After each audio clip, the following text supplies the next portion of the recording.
Olá, começa agora mais um programa Cidadania na TV Senado. E o câncer infantil é uma doença que afeta milhares de crianças em todo o mundo e que representa uma das principais causas de morte na faixa etária pediátrica. Embora a incidência seja relativamente baixa em comparação com outras doenças, o impacto do câncer infantil na vida das crianças e de suas famílias é significativo. Para conversar com a gente sobre esse assunto, nossa convidada de hoje é a doutora Ellen Branquinho, oncohematopediatra. Bem-vinda, doutora. Olá, gostaria de agradecer o convite a você, a toda a equipe da TV Cidadania, TV Senado, né? Muito obrigada. Doutora... É muito importante a gente trazer essa temática. A gente tem tido campanhas cada vez mais frequentes e a abertura da televisão, das mídias de forma geral, né, para a gente levar a conscientização e buscar ter um diagnóstico mais precoce para essas crianças, que é o que faz diferença no tratamento. Com certeza. Doutora, quais os tipos de câncer infantil mais comuns e como eles se diferem dos cânceres nos adultos?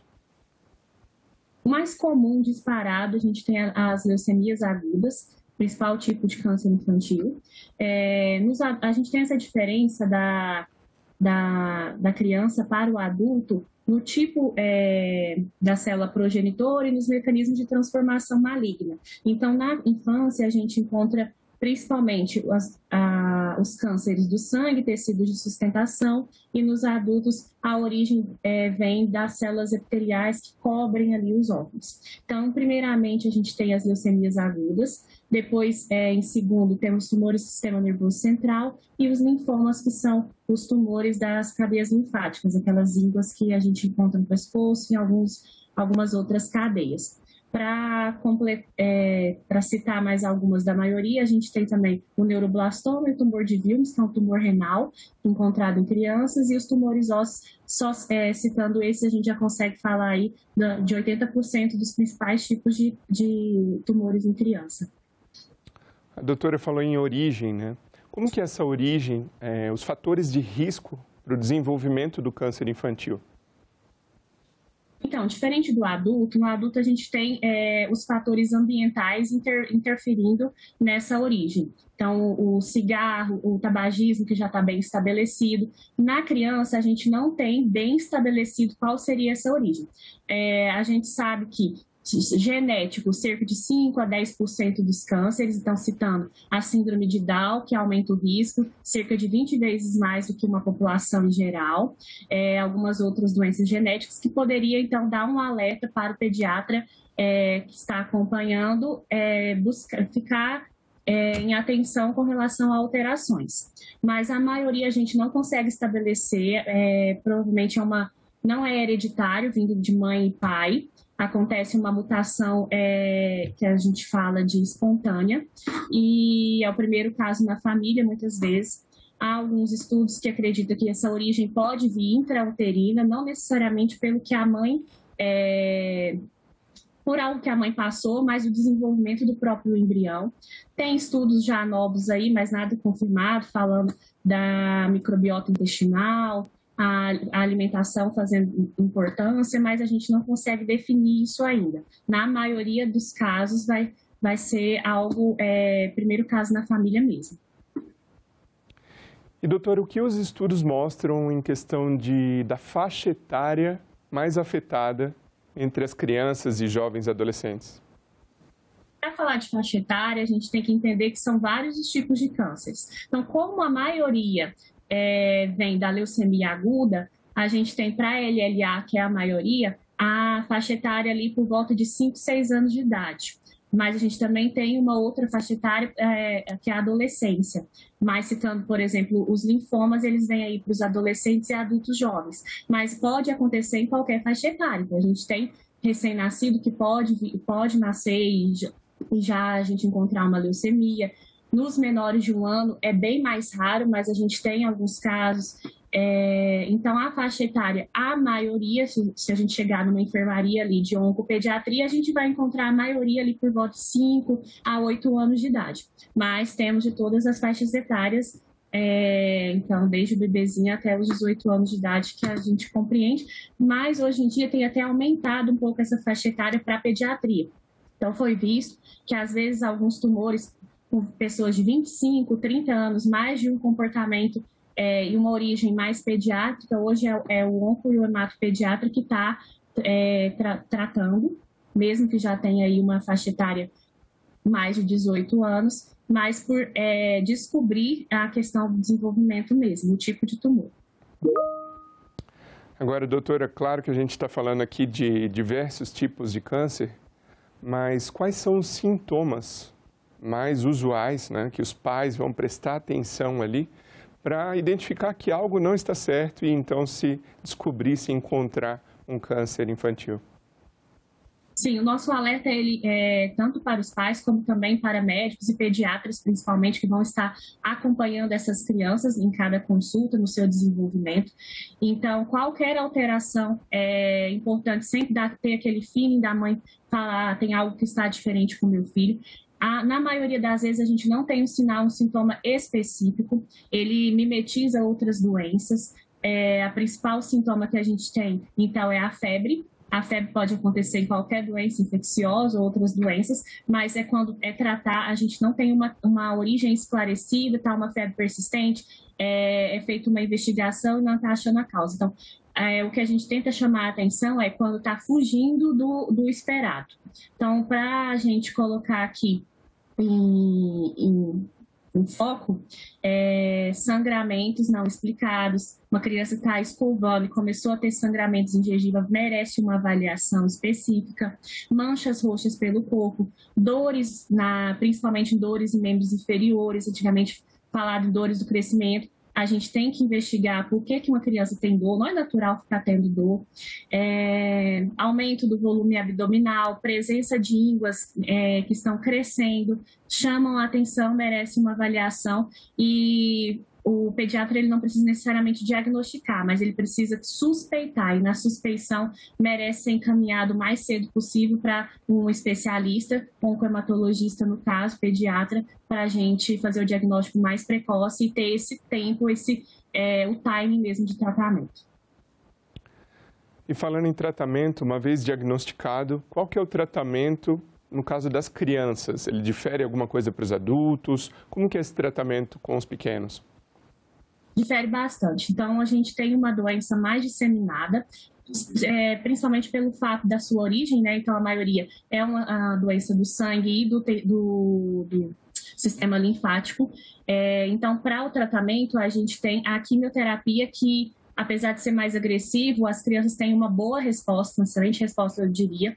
A gente tem uma taxa de sobrevida livre de doença boa com quimioterapia. Mas, e nos adultos, eles têm tratado mais com terapia-alvo exatamente por não ter essa tão boa resposta na poliquimioterapia, né? Na verdade, a gente entra com vários tipos de quimioterápicos, com várias frentes ali na linha de tratamento.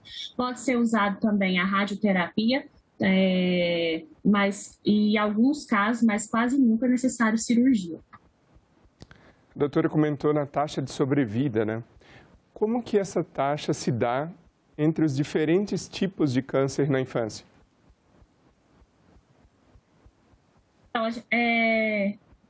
Desculpa, eu não sei se eu entendi a sua pergunta. Qual que é o tipo de câncer mais letal para os pequenos, né? E qual o câncer que mais, digamos, mais bem sucedido o tratamento para esse tipo de câncer? Então, a leucemia aguda, a gente tem tido uma taxa de uma boa resposta, né? A gente tem, dependendo do serviço, é um foco que a gente tem que colocar também, que é a importância do serviço especializado para o tratamento do paciente.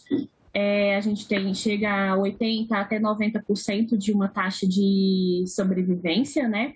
O pior tumor que eu posso citar é um tumor do sistema nervoso central, que é o tumor de tronco, que a gente ainda não tem bons resultados, a gente ainda não conseguiu ampliar o tempo de vida dessas crianças, mas para todos os cânceres a gente tem tratamento. Então, até tentando tirar esse estigma de que fez o diagnóstico e é um diagnóstico de morte. Não, a gente tem que trazer que a gente tem na faixa etária pediátrica bons resultados, bons tratamentos, mas é lógico que a gente tem que falar que não é uma luta fácil, não é um tratamento rápido e que envolve, como você falou, toda a família, é um diagnóstico para a família mesmo, mas a gente tem sentido boas respostas, a gente tem que ter esperança. mas o importante do centro especializado que conheça, que tenha um número grande de pacientes, que a gente consiga ter todo esse suporte, porque também além do tratamento quimioterápico, é um paciente que passa por um momento de uma imunodeficiência, então a gente tem que ter UTI com boa capacidade, a gente tem outros fatores que, inclusive, colocando o psicossocial como grande fator de melhora, né, mesmo dessa criança e dessa família, então acompanhando durante todo esse tratamento, a dificuldade que muitas encontram, porque a gente tem esses centros, principalmente nas grandes cidades, então muitas pessoas têm que vir do interior para tratar, então precisa desse apoio, da casa de apoio, do serviço social. Algumas famílias param de trabalhar durante esse tratamento, citando a leucemia LLA, um tratamento que dura aí cerca de 2 anos, então é um tempo longo e que precisa desse apoio, então alguns encontram essa dificuldade de ficar vindo para o centro. Então, em situações de infecção, a gente pede que esteja pelo menos 1 hora, porque a gente tem que entrar mesmo com hidratação, antibiótico se necessário ali, para a gente não deixar que a gente perca essa criança, que a gente faz uma quimioterapia, mas depois a gente acaba perdendo pelas complicações aí da quimioterapia, por exemplo, infecções. E além dessa questão da dificuldade de deslocamento das famílias, quais outras dificuldades a doutora presencia no caso dos familiares de uma criança, de um jovem com câncer? Então, as famílias, primeiramente, o diagnóstico ele gera um baque. Então, a gente precisa de toda a equipe bem alinhada em passar essa informação, essa assimilação do diagnóstico e toda a rede de apoio. Então, o que a gente encontra assim, muito são mães que estão um pouco sozinhas nesse tratamento com os seus filhos. Mães e, algumas vezes, mães e pais. Então, a gente acaba tendo essa dificuldade também por conta do isolamento que a criança passa, o distanciamento social, né? Que a gente viveu isso numa pandemia, mas essas crianças, elas vivem isso durante todo o tratamento, já o uso de máscara, já tentar evitar o contato com locais com muitas pessoas. Então, acaba que a família, em geral, a rede de apoio dessa família fica um pouco limitada. Então, junta essa questão financeira, junta a questão o entendimento da doença, todo esse tempo de tratamento. E tem momentos, assim, a gente vive altos e baixos, tem dias que a criança vai estar melhor, a gente vê às vezes a criança que é muito resiliente, a criança que é muito alegre, assim, no dia a dia, apesar de tudo que está passando, chega um palhaço, chega uma música, consegue, às vezes, trazer para a mãe e isso para ela falar, não, isso aqui vai passar, ver a luz no fim do túnel, porque vai ter. Às vezes, tem dia que parece um pouco mais difícil. E são nesses dias mesmo que, às vezes, a gente tem a dificuldade com os pais para aceitar que o diagnóstico, o tratamento, às vezes, é um pouco duro. A gente tem que fazer tudo muito rápido, às vezes algumas intercorrências acontecem, mas visando esse final, que tem um final para o tratamento. Então, entender que esse tempo vai chegar, que vai vencer essa luta. E, às vezes, assim, na enfermaria, então, todo mundo fica muito amigo. A gente fica sabendo muito do que cada um está passando, da família, e às vezes está acontecendo com um coleguinha do lado, houve uma perda com um coleguinha do lado, todo mundo se afeta, vira uma grande família mesmo, né, convivendo durante todo esse tempo, mas assim, são dias difíceis, mas tem muitos dias bons também. Acho que o importante é entender que não é um tempo de vida que vai ficar parado, são memórias que vão construir por toda a vida, e a gente tenta, assim, no dia a dia, construir nessa luta, memórias boas também, memórias de força, memórias de aprendizado, trazendo para as crianças, porque há esse afastamento da escola também, em muitas delas. A gente tem tratamentos que são mais breves, assim, para citar o linfoma de Burkitt, a gente de 4 em 6 meses a gente terminou um tratamento, mas a gente tem esses tratamentos mais longos também. Então, há o afastamento da escola, a perda do ano, essa mudança, então, para citar esses motivos.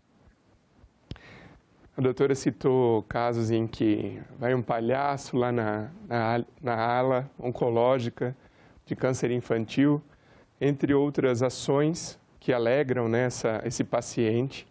E eu gostaria de perguntar como que a sociedade, as comunidades, a comunidade em geral e as organizações podem contribuir com esse processo dessas crianças com câncer. Até os próprios coleguinhas de escola que se veem afastados do seu amigo, da sua amiga nesse período, como que a sociedade pode contribuir? Ah, sim, todo mundo que tem boa vontade sempre será bem recebido.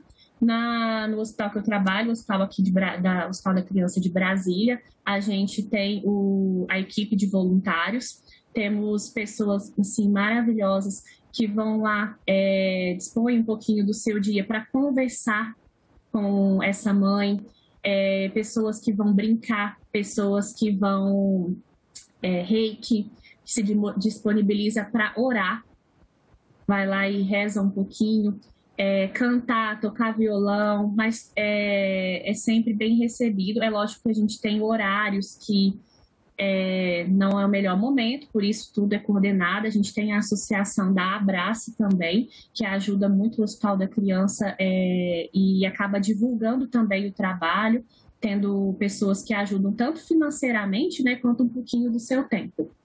E é isso, assim, com relação aos coleguinhas, a gente tem hoje essa possibilidade aqui, que nós estamos por vídeo, da mesma forma pode estar os coleguinhas também por vídeo, as professoras mandando as tarefas para os alunos, que a gente consegue também, tendo as professoras do hospital auxiliando a fazer para aqueles que já estão numa fase que não fica tanto tempo internado. Então, até uma coisa que as mães perguntam, vai ficar todo o tratamento internado? Não, não é todo o tratamento internado.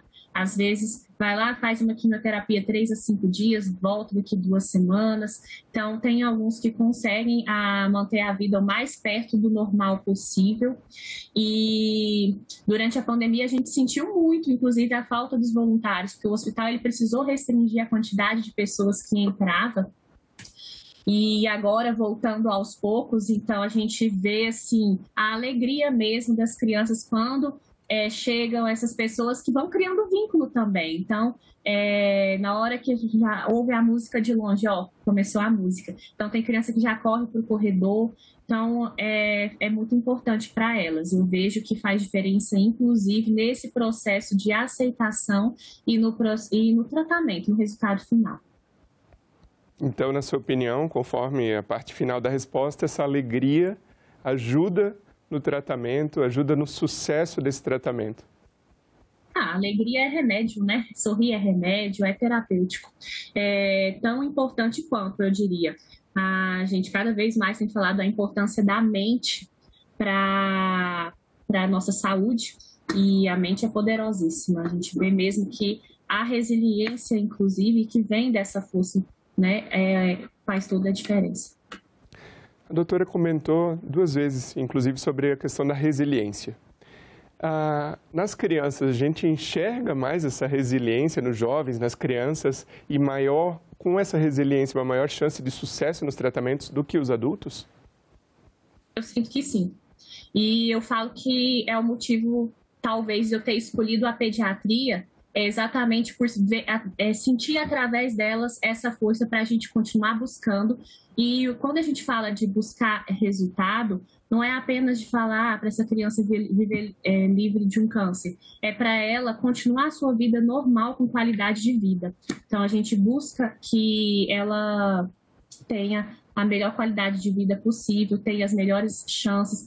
De vez em quando a gente recebe um feedback de algum que escolheu ser enfermeiro, escolheu ser médico e manda foto para a gente. Olha, vai ser eu que vou conseguir cuidar de outras crianças com câncer daqui a alguns anos. Olha, você é seu colega de trabalho. E então, esse sonho que carregam e pessoas assim, que a criança ela não mente, a criança ela não finge. Se ela tá de carinha fechada, é porque realmente ela tá com dor, ela tá sentindo. E na hora que essa dor passa, chega com um sorrisão. E isso dá muita força, inclusive para a equipe, e inclusive, como eu falei, para os pais. É lógico que a gente sempre tem que ficar de olho nas oscilações. A gente tem, sim, casos de depressão, casos de ansiedade entre as crianças e somando vários fatores, aparentemente cada vez mais, mas temos toda uma equipe multiprofissional para estar sempre em cada fase, né, a gente tentar intervir, tentar buscar outras alternativas. Então, alguns hospitais buscando terapias integrativas, como a terapia com animais, às vezes um contato com plantas, a aromaterapia. Então, a gente tem buscado também algumas terapias que integram esse tratamento. Então, e trazem também para essas crianças novidades para o seu dia a dia. E, doutora, passando por uma fase tão difícil, um trauma, diga-se assim, uma doença grave, até em alguns casos de depressão, como a doutora falou, como que funciona para uma criança numa idade tão nova a qualidade de vida no longo prazo? Estou falando aqui, estou me referindo àquelas que vencem o processo, né, do tratamento. Como que isso se impacta, se transforma na vida, na juventude e na vida adulta dessa criança? Então, dependendo da fase que é feito esse diagnóstico, a gente vê o desenvolvimento diferente, né? Então, às vezes, chegam crianças muito pequenininhas e que elas não têm nenhuma referência do que era o normal. Então, bebezinhos que chegam ali por 8, 10 meses de idade e aquele tratamento talvez mais longo, até envolvendo aqui as crianças que apresentam recaídas e tratou ali a leucemia 2 anos, com 6 meses recaiu 2 anos de novo. Então, está ali com 5, 6 anos de idade, o conhecimento de vida dela foi aquilo ali. Então, por isso até que a gente tenta trazer o hospital para ser o local mais acolhedor possível, porque aquela ali é a casa dela. Aquelas pessoas são o mundo delas.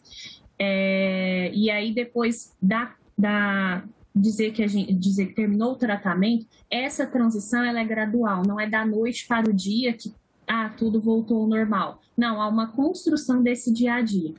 E aí o que fica mais difícil, que eu acredito, seja mais o adolescente, porque está ali 14, 15 anos, com os coleguinhas de sala, combinando já as festinhas e, de repente, pensando no vestibular e, de repente, esses planos, eles são adiados, eu não digo interrompidos, mas adiados.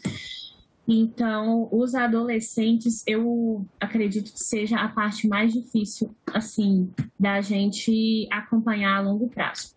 As medicações também, terminou o tratamento não significa que finalizou. Dependendo dos tratamentos, a gente tem doses de quimioterápicos que são altas. Então, a gente tem esse segmento com diversas especialidades, por exemplo, cardiologistas, efeitos no coração, nos rins, a longo prazo. Então, esse acompanhamento mesmo no Hospital da Criança, a gente tratou, mas a gente segue ali até os 18 anos de idade, para a gente vendo ainda ano a ano como que esse paciente está se comportando, às vezes o que a gente pode ajudar em outros pontos.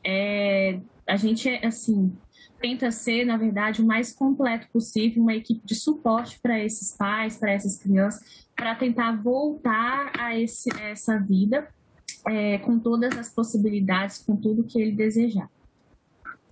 Doutora, para a gente encerrar, então, eu gostaria de saber como estão as pesquisas hoje em dia em relação ao câncer na infância, né, o câncer infantil, e a perspectiva de futuro, na sua visão, para essas pesquisas e resultados em termos de cura e tratamentos mais eficazes.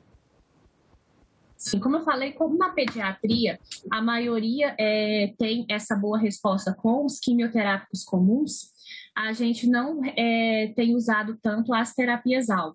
Mas cada vez vem aparecendo mais novas alternativas que a gente tem usado, então, para aqueles casos que fogem do esperado, que tem aparecido muito na mídia. Então, de novo, nós temos o blinatumomab, que não está nem tão novo mais, já temos usado em alguns pacientes. Então, eu acredito em boas perspectivas, também outras novas terapias. É muito difícil falar aqui hoje, então, o que eu poderia ter pensado há 2 anos atrás é diferente. A gente tem, graças a Deus, assim, e o câncer chama muita atenção para isso, né? Tem muita mídia, tem muita comoção. Então, primeiramente, a gente tem, sim, muitas pesquisas, que às vezes infelizmente, o tempo não é tão rápido quanto a gente gostaria. Precisa de mais incentivo em pesquisas no nosso país, principalmente. Às vezes a gente tem já bons resultados em outros países, mas a gente, no Brasil, ainda não tem conseguido incorporar essa dificuldade de incorporar alguns medicamentos, até que já estão bem estabelecidos, por alguma burocracia ou outra, mas assim, não tirando o mérito do Brasil, que é um país que tem bons resultados, a gente está lutando para chegar em níveis tão altos quanto de países desenvolvidos e temos excelentes centros no país. O que o paciente, assim, pode ter seguro em si, que a gente está sempre tentando ser o mais atualizado possível e colocando na mesa, né, as opções. Então, eu vejo que quando foge um pouco do que é esperado, a gente tenta inscrever em algum protocolo de tratamento, a família está sempre bem ciente do que a gente está passando e a população em geral tem ajudado muito também quando a gente precisa desse apoio para algo meio que foge de regra. Muito obrigado, doutora Ellen Branquinho, pela participação aqui no Cidadania.